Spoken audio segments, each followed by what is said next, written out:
If you like this video, don't forget to support us by subscribing and sharing.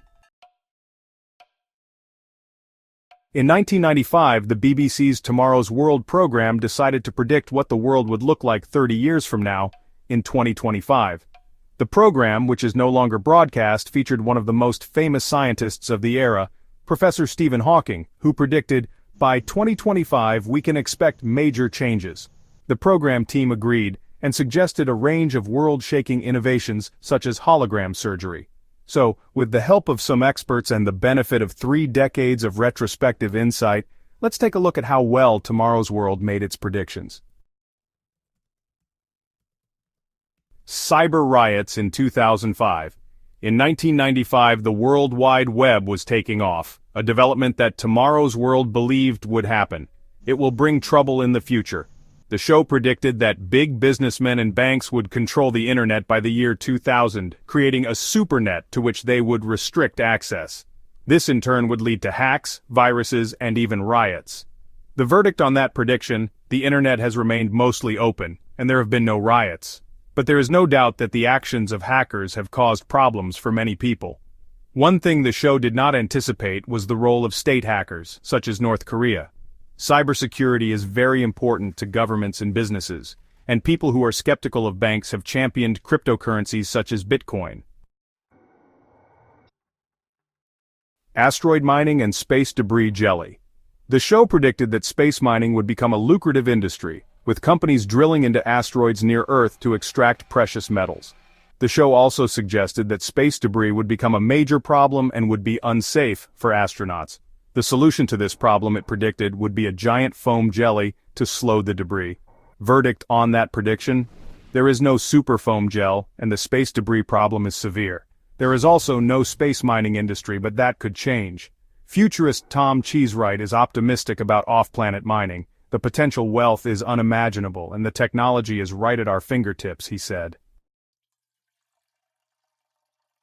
Supersurgeons and their robots. Tomorrow's World believed that patients would be operated on by remotely operated robots. Tomorrow's World predicted that by 2004, a law would be passed for all UK hospitals to publish a league table of surgeons' success rates. The best surgeons would become so famous, so well paid, that it would make no sense for them to go out and see patients. Instead, 3D images of patients would be sent to them, and the surgeon would operate using space gloves remotely. The robot would mimic the surgeon's movements exactly. The verdict on that prediction: they weren't quite right, but robots are helping with surgery. A moving head smart speaker. The program featured a man from the future wearing a glitzy virtual reality headset, his wife and a young girl in what appeared to be modern London. In one section, a moving head of a woman emerges from a smart speaker to tell the man that it has been a year since his holiday to Indo-Disney. She encourages him to take another holiday via a shuttle to Bangalore, a city in India, which will take only 40 minutes. Verdict: high-speed travel seems as far away as it once was, but holograms, smart speakers, and virtual reality headsets are more common than ever. Banking with a microchip in your arm. In an episode of the show, we get a vision of the future of banking. A woman walks into a bank, complains about the lack of people, and then withdraws €100 marks. The bank gives her the money after scanning a chip in her arm. Verdict: banking is becoming more and more automated.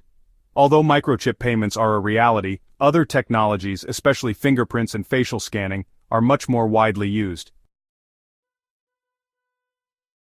Memories of the show's presenters. Monty Don was one of the presenters of Tomorrow's World 30 years ago. He predicted a massive restoration of Britain's forests thanks to genetic engineering and multi-story agricultural facilities, leading to the return of animals including the brown bear. Thinking back on it now, Don says his part of the program was utopian and naive. Looking ahead 30 years, Don is happy that the current generation of young people are more sensitive to climate change and believes that people will be growing more of their own food by 2055. The world of tomorrow was inherently geared towards how humanity can change and improve the world, whereas what we've really learned since then is that humanity has a habit of making things worse, especially environmentally, and we need to work with nature rather than trying to modify and control it, he said. Vivian Barry was another presenter on the program who headed the medical section. Barry remembers filming the program with glee and the rather limited visual effects of the time. "I had to stay completely still. I had a set of glasses with a little camera attached to it. It was connected via a big black goo, she said.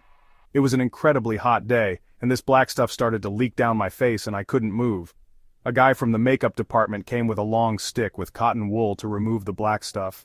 Vivian has been involved with the Genetics and Genomics England program since 2013, and says some of the predictions from the 1995 program on genome sequencing have been realized as she works on a research study to help diagnose and treat genetic conditions.